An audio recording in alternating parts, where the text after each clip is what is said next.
안녕하세요. 한국미래물리연구소 박준혁 교수라고 합니다. 금일부터 신지원 스타트에듀 EBS 보관화형론을 맡아서 강의하게 될 박준혁 교수라고 합니다. 자, 보시면 보관화형론이라고 하는 파트는 다음과 같은 구성으로 되어 있는데요. 파트 1과 파트 2로 나누어서 보관론과 하형론으로 나눠져 있습니다. 그래서 보관론에서는 보관에 대한, 창고에 대한 기초 개념부터 재고관리, 요 정도 수준까지, 그 다음에 이 파트에서는 하형론으로 마무리 짓게끔 되어 있는데요. 여러분들이 궁금한 이제 주요 나오는 파트나 부분은 무엇이냐, 이렇게 먼저 궁금증이 있으실 텐데, 그 부분에 대한 얘기를 잠깐 드리면, 기초적으로 이제 보관이라든지 창고, 그 다음에 이제 하역과 관련된 기초 철학, 합리화 기법들에 대한 부분에 대한 내용이 나오고요.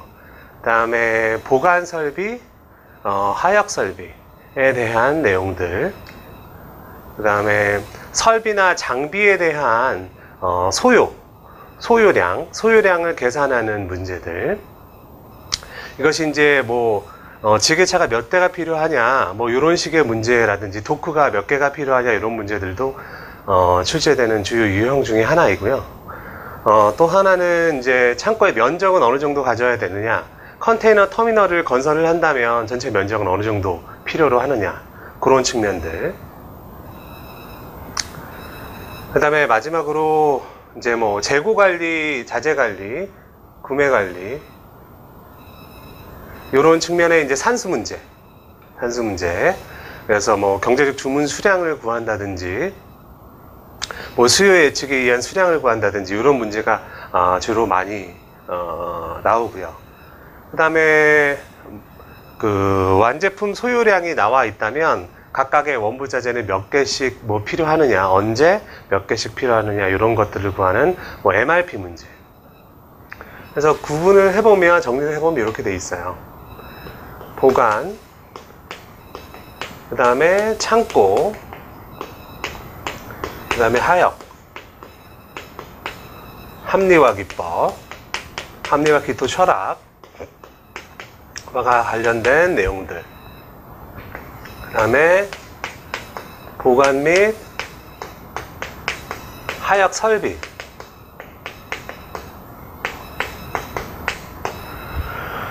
비중이 크진 않지만 계속 나오는 그런 부분인 거고요. 그 다음에 설비, 장비의 소요량,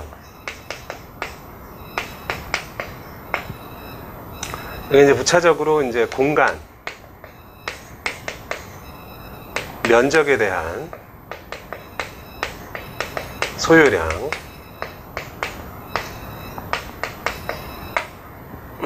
이런 식의 문제가 있고요. 그 다음에 입지 선정 기법,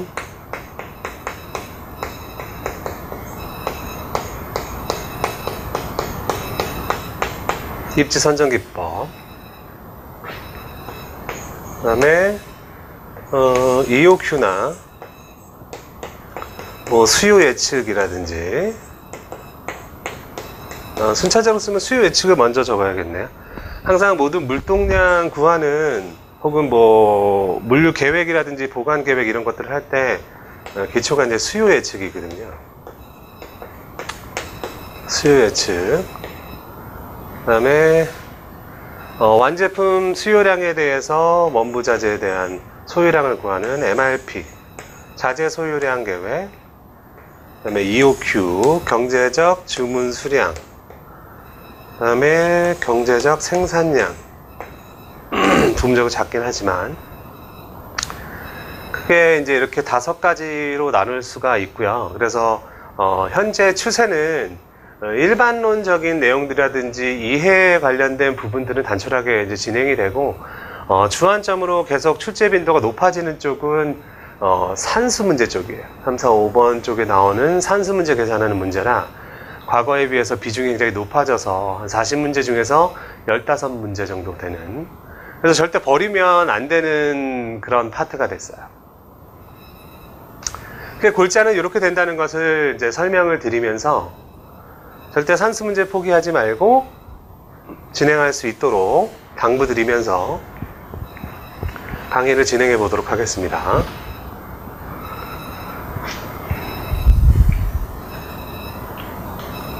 자, 첫 번째 파트, 보관 및 창고의 기초 개요. 모든 부분을 강의를 진행하지는 않을 거예요. 이 내용들 중에서 읽어서 그냥 이해할 수 있는 부분들은 여러분들이 시간을 써서 할애를 하시고요. 아주 자주 빈출되거나 주요 실제되는 영역, 그 다음에 기초 철학, 개념을 굉장히 중요시해야 되는 그런 부분들 위주로 진행을 하게 되겠습니다. 첫 번째 보시면 보관의 기능에 대해서 나와요. 보관의 기능. 이 보관의 기능을 먼저 설명하기 전에 보관이 주는 효용이 무엇이냐, 물류관리론에서 이미 미리 언급이 됩니다. 이 보관은 그 생산 시점과 소비 시점, 이 격차를 일치시킬 수가 없기 때문에, 즉 수요가 생겼을 때 생산을 해서 바로 대응한다는 것은 불가능하기 때문에 이 미리 생성해 놓은 상품을 소비지에 가까운 창고에서 보관 활동을 통해서 지원을 함으로써 이 소비 시점과 생산 시점의 격차를 줄여주는 이 시간적 효용,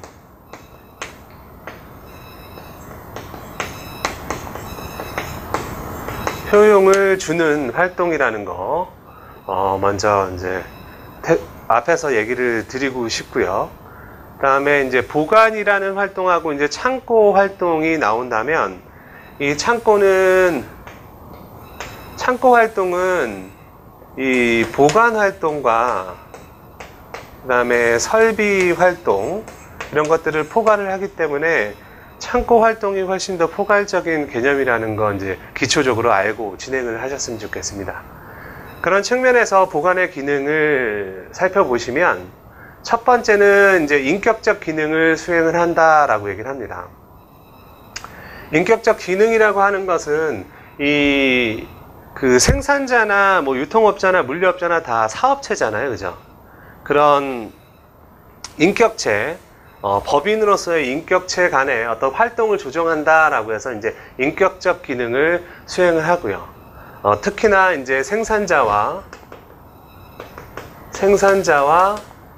소비자라고 하는 인격체 사이에서 물류 활동 중에서도 이제 또 보관이라는 활동이 인격적 기능을 수행을 한다, 이렇게 표현을 하고요. 그 다음에 일반적인 고객 서비스 기능을 합니다. 소비자가 원하는 시점에 물건을 조달할 수 있게끔 공급할 수 있도록 해주는 고객 서비스 기능을 하고, 그 다음에 마케팅 기능을 수행한다. 이 부분의 해석이 좀 필요한데, 창고하고 같이 생각해 볼 수가 있어요. 창고는 단순히 이제 비용 절감, 물리적 활동으로서 이제 비용 절감 효과뿐만이 아니라 그 마케팅 전초기지 역할을 해줘요. 창고라는 것 자체가. 창고에서 이제 보관이라는 활동이라는 자체가. 그래서 소비지, 특정 시장에, 공격적으로 어떤 그 공급을 하려고 할 때 이 총알이 없으면은 그것을 할 수가 없잖아요. 그래서 창고라는 기능, 보관이라고 하는 기능이 이제 그러한 역할을 해준다. 그래서 마케팅 기능도 갖고 있다라고 얘기를 하고요. 또 하나는 이제 수요와 공급, 수급 적합 기능을 해준다. 창고에서 시장에서 원하는 수요만큼을 적절한 시기에 적절한 양만큼 공급해 줄 수 있도록 해주는 이제 수급 적합 기능을 해준다라고 얘기를 합니다. 그래서 단순히 이제 수급은 수요에 대한 공급량을 맞춰준다, 요거뿐만이 아니라 고객이 요구하는 상품, 수요, 시점, 뭐 이런 것들, 수요량, 시점까지도 다 맞춰주는 것들을 의미를 해요. 그 다음에 다섯 번째, 수송과 배송 간의 윤활유 역할을 한다라고 표현을 하는데, 이 수송은 간선 운송이라고 표현하기도 하는데, 그리고 이제 배송은 지선 운송 이렇게 표현하기도 해요. 그래서 창고라는 게 이제 거점으로서의 역할을 하게 된다면 공급지로부터 이 특정 지역까지, 지역에 존재하는 창고까지의 이제 광역 운송을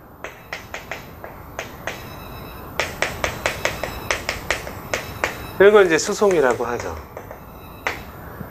그리고 해당 시장에 도착을 해서 그 시장 내를 뿌리게 되는 운송들을 이제 배송이라고 표현을 해요.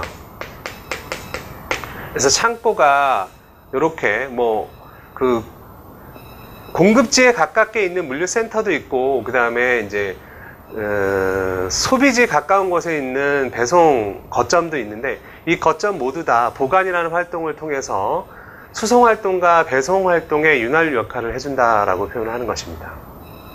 또 이곳에서 생산과 판매의 조정, 생산은 그거죠. 그러니까 공장이 있게 되면, 이 공급지 쪽에 공장이 있게 되면 공장에서 생산 계획에 의해서 완제품을 만들기 위해서 원부자재가 제때 원하는 수량만큼 이렇게 공급이 되어야 되잖아요. 그런 이제 생산 쪽의 역할과 또 이제 소비지 창고 보관 활동을 통해서 판매 활동을 지원하는 그런 측면들, 조정 및 완충 기능을 하고, 화물을, 상품을, 원부자재를 집산하고 분류하고 검사하는 장소로서도 역할을 한다라는 측면들. 기초적인 보관의 기능에 대해서 가장 단순하지만 가장 중요하기 때문에 설명을 드렸습니다.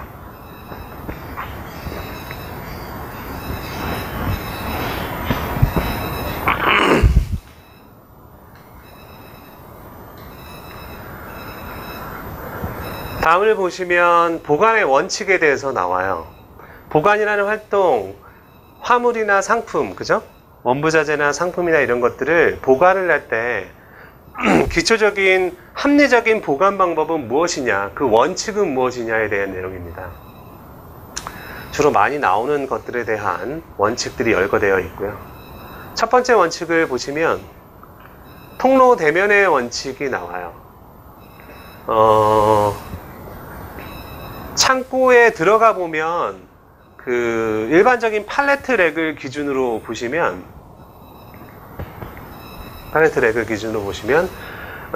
이렇게 랙들이 있어요. 그 다음에 이제 통로가 있고 다시 랙이 있어요. 등을 맞대고 있는 랙이 한 세트가 돼서 통로에 들어가서 요렇게 빼고 요렇게 빼고 집어넣기도 하고 뺏기도 하고 빼기도 하고 이런 식으로 구성이 되어 있어요. 그래서 물품을 보관할 때 통로의 직각 방향으로, 통로에 면하여 직각으로 대면한다. 그렇게 보관을 하는 것이 화물의 흐름 활성화를 위해서 중요하다라는 측면들을 보여주는 원칙이 통로 대면의 원칙입니다. 지금 제가 치고 있는 줄침 부분에 대한 용어들, 그죠? 잘 기억을 해주시기 바랍니다. 그 다음에 두 번째는 높이 쌓기의 원칙이라고 해서 동일한 면적에서 높이 쌓을 수 있다면 더 많이 쌓을 수가 있게 되겠죠. 그래서 이제 높이 쌓아라라고 하는 측면들, 높이 쌓는 그런 방법에 이제 반대되는 내용이 이제 평치 보관이에요. 이것은 위로 못 쌓는다는 얘기는 아니고요. 렉 같은 설비들을 이용해서 안전하게 고층으로 쌓을 수 없다는 것을 의미해요. 즉 화물 위에 화물을 올려놓는 거기 때문에 뭐 많아야 2단, 3단 정도밖에 쌓지 못하는 일반적으로는 바닥에 깔아놓는 보관 방식을 이제 평치 보관이라고 얘기를 합니다. 세 번째는 선입선출의 원칙, first in, first out. 어떤 제품은 창고에 들어와서 내구성이 전혀 시간이 지나더라 하더라도 줄어들지 않는 화물이 있을 거예요. 상품이 있을 거예요. 그렇지만 대다수의 상품들은 진부화 비용이나 어떤 뭐 유통기한이나 이런 것들을 가지고 있다라고 봤을 때 먼저 들어온 화물을 먼저 처리하는 체제를 갖추는 것이 좋다. 그래서 선입선출의 원칙, 이라고 얘기합니다. 반대되는 개념은 last in, first out, LIFO라고 표현을 하죠. 그래서 이런 선입선출이 필요한 그런 상품들은 유행이라는 속성을 가진 상품들, 그 다음에 유통기한이 존재하는, 그 다음에 라이프 사이클, 상품 수명 주기가 짧은 상품들, 그리고 자주 변경되는 상품 일때 선입선출 원칙을 이용하는 것이 좋고, 이럴 때 이 선입선출을 도와주는 설비에는 중력식 렉, 그래비티 렉이라고 하는데요. 그 편의점 가보면 우리가 음료수 같은 것들을 이렇게 하나를 뽑으면, 전면에서 뽑으면 밀려 내려오잖아요. 중력에 의해서 밀려 내려오는 것처럼 입구구에다 넣으면 출구구 쪽으로 흘러갈 수 있게끔 고안된 그런 렉들을 총칭해서 중력식 렉이라고 하고, 그 문제에서는 뭐 플로우 렉, 유동 렉, 흐름 렉 이런 식으로 표현을 합니다. 같은 용어니까 같이 잘 기억을 해주시고요. 다음은 이제 회전 대응 보관의 원칙이라고 해서, 이것은 이제 회전율에 대한 개념을 알아야 돼요. 회전율. 뒤쪽으로 가면 이 회전율에 대한 그 뭐 공식이나 이런 것들을 통해서 좀 더 상세하겠지만, 시작 시점에서 간단하게 설명을 드리면 얼마나 제품이 그 창고 안에 들락날락거리는 횟수가 잦냐라는 것이에요. 그만큼 노동의 노고라든지 작업하는 횟수가 많기 때문에 뭐 이동 거리라든지 이런 것들을 줄이기 위해서 회전율이 높은 상품은 출입구에 가까운 장소에 보관하는 것인데, 이게 그 입구구와 출구구가 별도로 있을 때는 출구구 쪽에 가깝게 뭐 방사형으로 저장을 하는 게 일반적인 회전 대응 보관의 원칙이에요. 그다음에 다섯 번째, 동일성 및 유사성의 원칙. 이것은 관리 방법이나 관리 속성이 비슷한 상품들을, 유사한 상품들은 한데 모아서 그 관리 효용을 같이 받도록, 관리를 같이 받을 수 있도록 같이 모아서 보관을 한다라는 원칙이고요. 여섯 번째, 중량 특정의 원칙은 무거운 제품은 아무래도 움직이는 노고가 많이 들어가잖아요. 그래서 얘도 마찬가지로 출고구, 입고구, 출고구 별도일 경우에는 출고구에 가깝게. 그 다음에 부차적인 내용으로 인력 하역을 할 때는 허리 이하의 장소, 바닥 쪽에다 놓는 그런 방식을 취하고요. 뒤에 나올 내용들하고 연결을 해보면, 이게 중량물의 개수가 많을 때는 이제 바닥도 한계가 있기 때문에 계속 출고구 쪽에서 멀어지잖아요. 이럴 경우에를 대비를 해서 무거운 제품도 저장을 높이 쌓을 수 있는 중량 렉을 이용을 한다. 중량 렉. 그런 개념들이 이제 문제 출제가 되고 있습니다. 다음에 일곱 번째, 형상 특성의 원칙. 얘는 요 문맥만 기억을 하시면 돼요. 표준품은 렉에다가 보관을 하고요. 구획화되어 있는 곳에다가 팔레타이징 되어 있는, 팔레트에 쌓여져 있는 집합화물 형태로 렉에다 저장을 하고, 비표준품은 형상에 부응해서 형상에 맞게 보관을 해라. 뭐 타이어라든지 특수 모형을 가진 그런 것들 있잖아요. 그런 것들은 그 형상에 맞게 보관할 수 있도록 보관한다라는 원칙. 그 다음에 여덟 번째는 위치 표시의 원칙이라고 해서 그 해당 화물의 위치를 문자나 기호 숫자로 표현을 하는 것을 말해요. 뭐 5블럭, 3열, C-32 뭐 이런 식으로 제품의 위치를 표시를 하는 원칙을 얘기를 하고요. 아홉 번째, 명료성의 원칙은 제품을 멀리서 보더라도, 작업자가 멀리서 보더라도 그쪽에 무슨 제품이 있구나 라고 뚜렷이 구분할 수 있도록, 쉽게 파악할 수 있도록 표시하는 것을 명료성의 원칙이라고 얘기를 해요. 그래서 얘도 요런 단어 똑같이 쓰여지기 때문에 이 I와 이 I는 잘 구분을 하셔야 돼요. 바꿔서 설명하는 경우가 있기 때문에 그렇습니다. 그래서 위치 표시의 원칙과 같은 경우에는 문자, 기호, 숫자라는 단어를 항상 표현을 해주기 때문에 기억을 잘 해주시면 되겠습니다. 그 다음에 10번째, 네트워크 보관의 원칙. 이 네트워크 보관의 원칙이라고 하는 것은 우리가 매장 가서 물건을 살 때도 뭐 특정 제품하고 같이 사는 경우가 많잖아요. 근데 창고에서 제품을 출고할 때도 마찬가지인 거예요. 특정 거래처에서 어떤 제품하고 어떤 제품을 같이 출고하는 경우가 굉장히 많고, 특정 업체뿐만이 아니라 다른 업체들도 이 제품하고 이 제품하고는 같이 많이 주문을 하더라.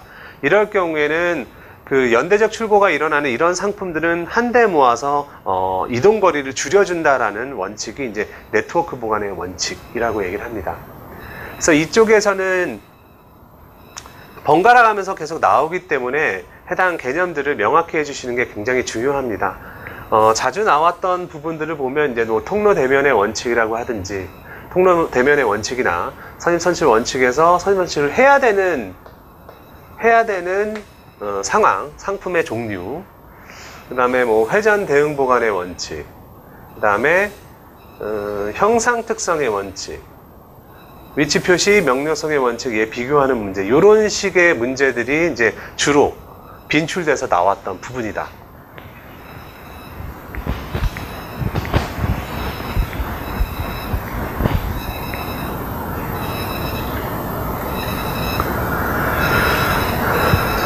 자, 다음은 창고의 기능, 기본적인 창고의 기능에 대해서 설명하는 부분이에요.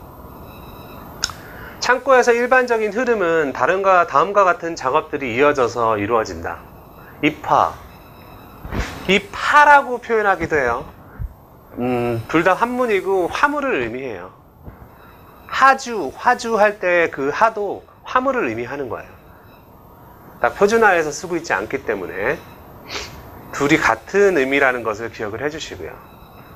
그래서 첫 번째, 화물이 들어오게 되면 수량이라든지 뭐 품질이라든지 뭐 데미지 상태 뭐 이런 것들을 검수를 합니다. 검량을 하고요.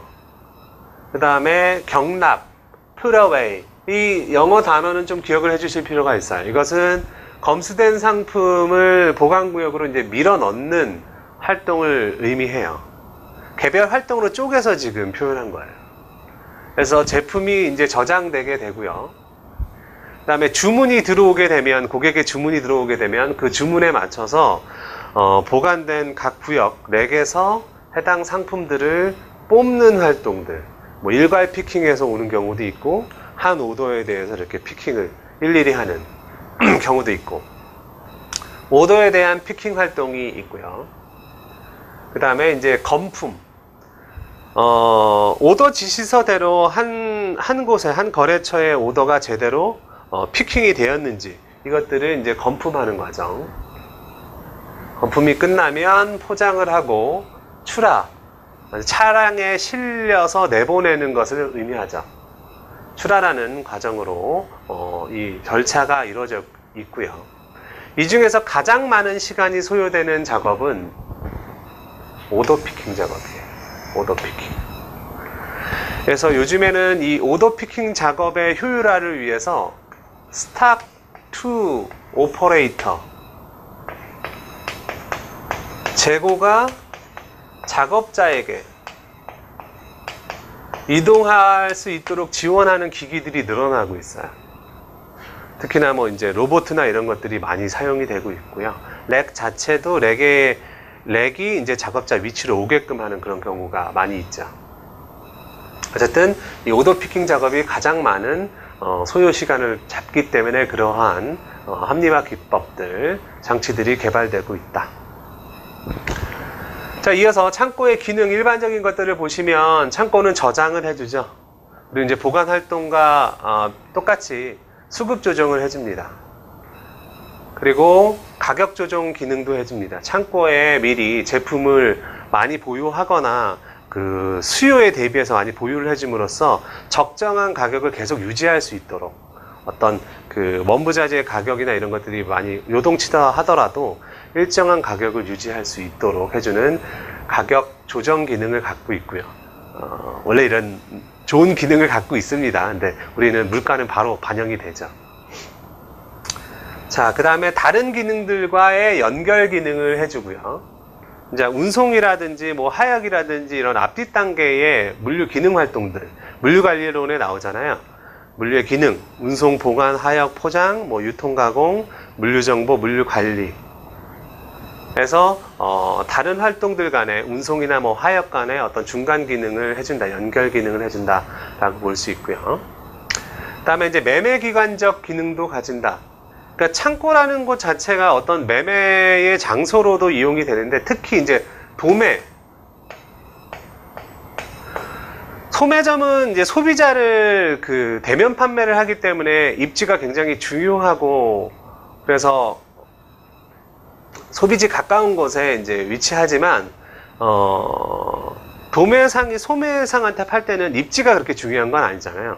정말 다양한 상품을 넓은 공간에서 편리하게 볼 수 있으면 되기 때문에 이 창고라는 것이 그런 역할을 해주는, 도매거래 기능도 해주는 그런 기능도 갖고 있다. 그 다음에 6번째 이제 신용기관적인 측면들. 이거는 제품이 창고 안에 들어오게 되면 이 제품의 가치만큼을 가지고 우리는 이 제품에 대한 유가증권을 끊어줍니다. 창고증권.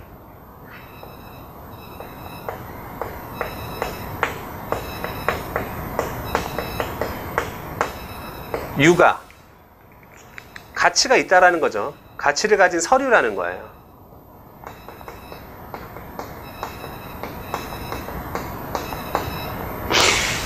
그래서 이 보관된 화물을 담보로 해서 어떤 금융적인 것들을 할 수 있도록 지원하는 그런 기능을 갖고 있고요. 그 다음에 앞서 설명드렸듯이 창고 자체는 마케팅적인 측면에서 봤을 때 판매 전진기지, 그죠? 판매 전진기지 역할도 해준다. 창고는 마케팅 목적으로 건설되는 경우도 있다.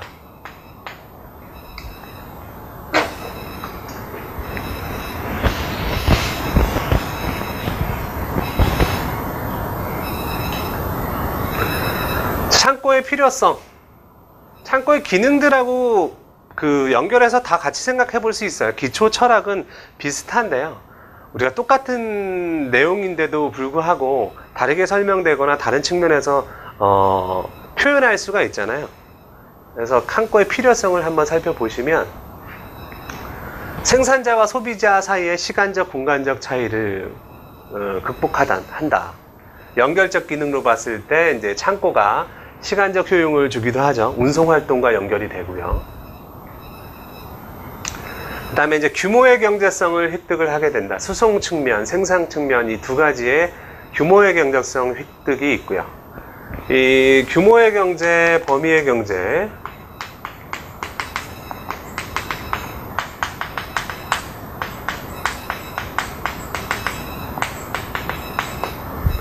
이건 어떤 한계 처리 능력, 생산 능력을 가진 설비나 장비, 이런 것들이 한 가지 활동으로 그 생산 능력 맥스, 이 능력을, 생산 능력, 처리 능력을 한 가지 활동으로 다 쓰게 되면 그게 가장 한계 비용이 싸요. 원가가 싸다는 얘기예요. 활동 원가가 가장 싸다는 얘기예요. 그걸 한 가지로 다 수행을 했을 때 이루어지는 원가 절감 효과를 이제 규모의 경제라고 얘기를 하고요. 범위의 경제는 이 맥시멈 캐퍼를 다 사용하지 못했을 때 일정 부분은 특정 활동으로 능력을 활용을 하고 나머지 능력을 다른 활동으로라도 다 사용하게 되면 두 번째로 원가가 싸진다라고 표현하는 게 이제 범위의 경제예요. 그래서 창고가 존재를 하면 특정 상품을 대량 운송해서 쌓아둘 곳이 있기 때문에 대량 운송의 어떤 그 전제 조건이 될 수 있다라는 거죠. 생산 측면도 마찬가지예요. 한 번에 뭐 라트 생산이든 일정 대량의 원부자재를 가져오기 때문에, 보관을 하기 때문에 그러한 대량으로 어떤 보관 능력을 다 쓴다라는 측면에서 규모의 경제를 실현해 준다, 지원을 해준다라고 얘기를 하고요. 창고가 있으니까 이제 대량 구매해서 쌓아놓을 수 있는 곳이 있는 거죠. 그래서 대량 구매의 효용도 획득할 수 있는 전제 조건이 된다라는 거죠. 수량 할인 같은 것들을 봤죠. 한 번에 많이 구매를 하면 협상력이 증대를 하기 때문에. 그 다음에 5번째는 생산 원재재의 안정적 수급을 지원을 한다. 이건 이제 제조업체 측에서 굉장히 중요한 거예요. 고객과 약속한 납기에 맞춰서 생산을 하려면 원부자재가 충분히 있어야 되잖아요. 원부자재가 불확실하게 수급되는 경우도 많이 있기 때문에 미리 안전하게 재고를 충분히 보유를 한 다음에 생산 일정을 지켜나갈 수 있게끔 해주는 부분들. 그 다음에 적정 서비스, 총비용 최소화를 해준다. 우리가 이제 물류 비용에는 운송비용, 보관비용, 뭐 하역비용 이런 것들이 다 있잖아요. 근데 물류관리론을 보면 뭐 운송비하고 이제 창고 보관비, 창고를 포함한 보관비, 이 I는 트레이드오프 관계를 가져요. 상충 관계를 가진다고 하죠. 상충 관계, 상쇄 관계. 그래서 창고가 늘어나게 될 때는 창고비는, 보관비는 늘어나고 운송비는 줄어들고, 운송비가 늘어나면 뭐 보관비, 창고비는 줄어들고, 뭐 이런 식의 상관관계를 가지기 때문에 이 창고가 적정 개수만큼 존재하게 됨으로써 총비용을 최소화하면서도 소비자가 요구하는 그 고객 리드 타임 이런 것들을 충족시켜질 수 있다, 그런 것들을 말하는 거예요. 이 서비스가 그 수준이 설정되는 이런 단계는 이렇게 돼 있어요. 목표 서비스율을 먼저 수립을 하고, 이 서비스율을, 적정 서비스율을 달성할 수 있는 재고 정책을 수립을 합니다. 이게 선후 관계가 되게 중요해요. 그런 식의 문제가 나오고요. 그래서 이런 적정 서비스를 구현할 수 있는 재고 정책에 따라서 활동이 이루어지면 총비용도 최소화된다, 이런 것들을 말하는 것이고요. 그 다음에 다음은 시장 상황 변화에 대응한다. 결국 이 수요 변동에 따라서 그거 버퍼 역할을 창고가 해준다라는 거죠. 불확실하게 변하는 수요 변동에 대응해준다. 경기 변동, 계절 수요, 그 다음에 경쟁의 변화, 그 다음에 다양한 상품들을 고객이 원하는 그런 조합으로 만들어주는 구색맞춤 역할도 해주고, 그 다음에 일시적 보관 역할도 해준다. 창고의 필요성에 대해서 설명한 부분입니다. 잠깐 쉬고 와서 이어서 하도록 하겠습니다.